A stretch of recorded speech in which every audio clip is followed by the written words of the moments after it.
Hello chess fans, fans of the beautiful game. This is Chess to Impress.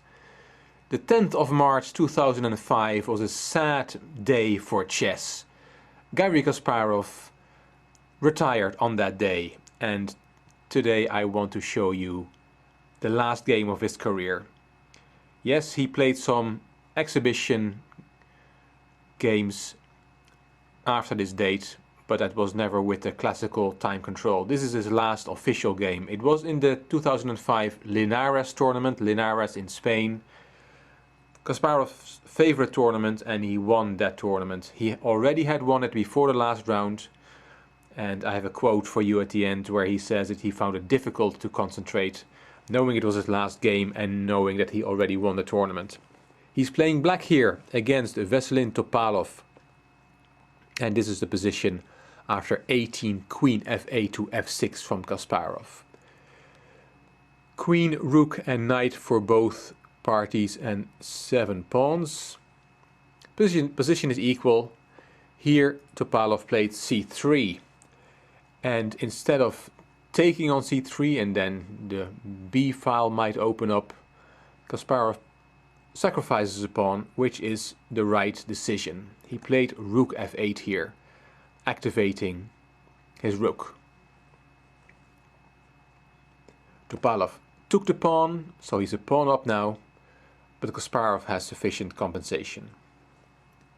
Knight c6, and Topalov played Queen f1.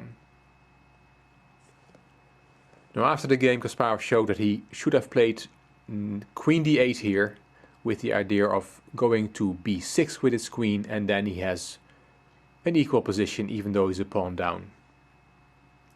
Another way was to take on d4, and after queen takes f6, g takes f6, and the knight is taken back. Then after rook c8, black again has enough compensation for the pawn, and this rook endgame is about equal. Kasparov should be able to make a draw here.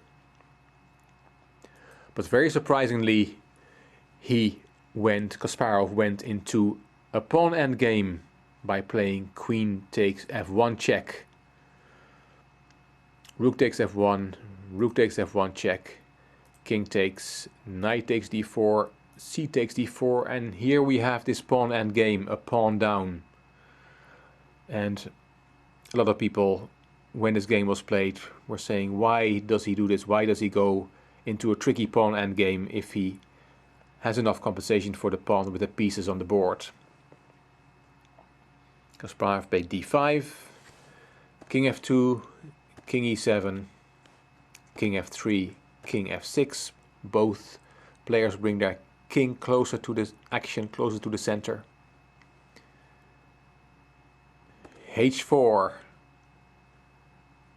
g6, b4, b5, king f4, and around this time Kasparov started to shake his head.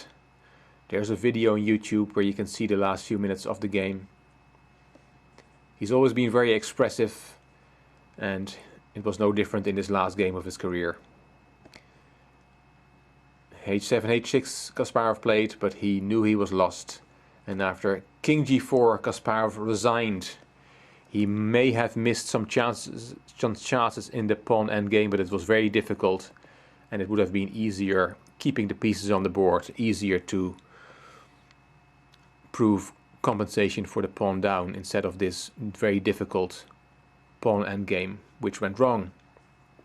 Here Kasparov resigned, as I said, and I'll show you why he resigned. The threat that is in the position is for white to play h4, h5.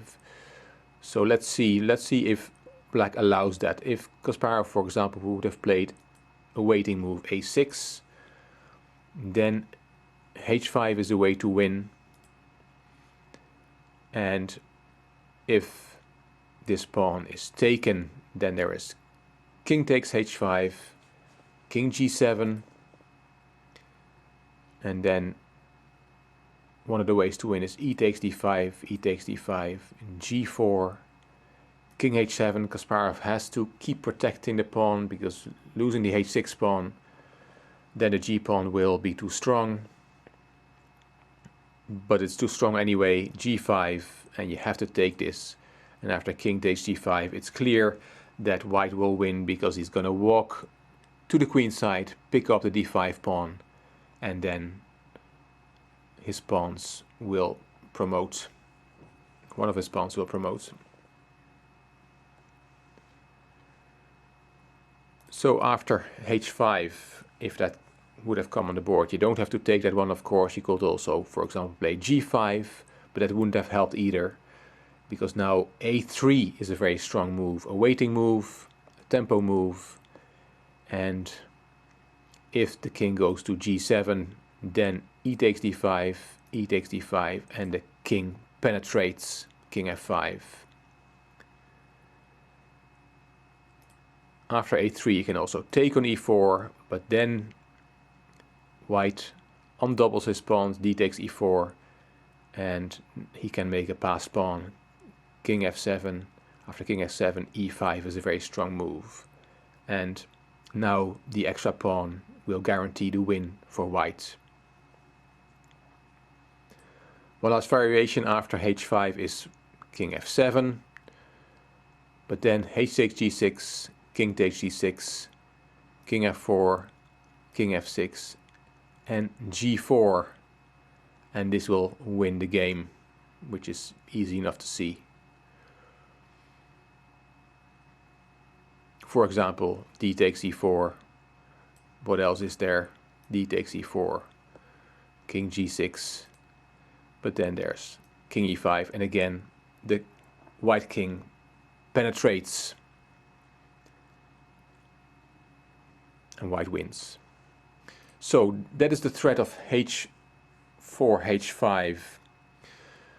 So a7, a6 doesn't help here, but let's quickly look at a few other options that Kasparov had here. He could have played h5 check himself, but it doesn't work either. King f4, and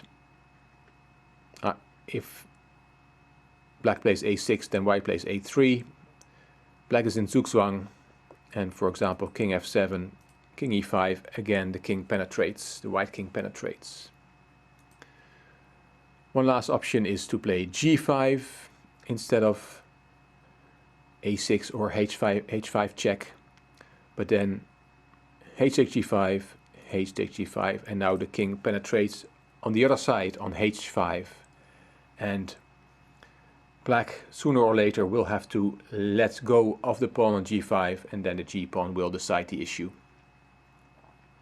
Kasparov had seen all this. He had seen there was no way out, that any further resistance was futile, so he shook Topalov's hand, and I said I would give you a quote. This is what he said after the game. He said, "The whole of the second half of the event was dominated by the feeling that each game was the last I would play against that player. After I beat Adams, Michael Adams that is, I was unable to press against Anand, and in this final game against Topalov I lost all my sense of danger. I knew I had won the event, which is what I came here to do, and I played in a trance." So Kasparov's last game of his long and illustrious career, a loss in a pawn endgame against Veselin Topalov. Hope you enjoyed this video. If you did, please give it a thumbs up, please subscribe to my channel. This is Chess to Impress. Thank you for watching.